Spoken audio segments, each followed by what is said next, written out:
Bueno, no ciclo de obra civil, sobre todo, vemos non só o cálculo de instalacións e aprender a construción, sino, sobre todo, traballamos a representación, é dicir, o modelado do entorno e o modelado dos proxectos que logo hai que executar.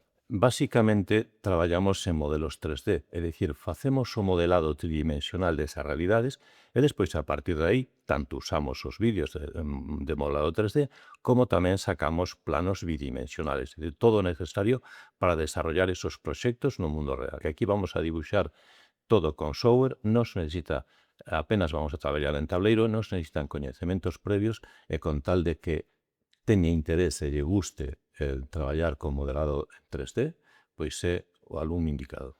Ben, os alumnos aquí, sobre todo, aprenden a modelar en 3D, é dicir, aprenden a representar a realidade que logo vamos a construir con modelos tridimensionais.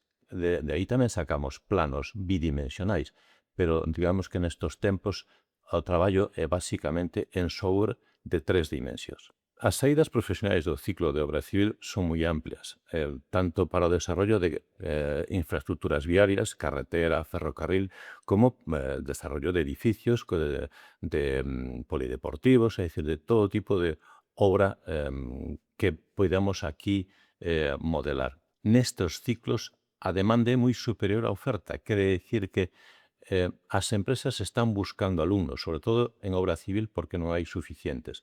A maioría dos alumnos xa se quedan nas empresas nas que están facendo prácticas, con unha remuneración aceptable como un punto de partida. Bueno, un exemplo de saídas profesionais na que os alumnos se integran na empresa na cual fan prácticas é Alexandro, que está en Espina e Delfín. Fixo ali as prácticas e está agora traballando pois moi contento. Todos aqueles que querades desenvolver a vosa vida profesional neste sector, pois pasados por aí esas fontiñas. Aquí vos vamos a recibir amablemente, vos vamos a dar información específica sobre como traballamos, podedes ver as aulas, en fin, ilusionarvos con este futuro profesional que ten que realmente é moi bonito. Bueno, para terminar, pois, les doi esas fontiñas, un saúdo para todos os seguidores de Canal FP.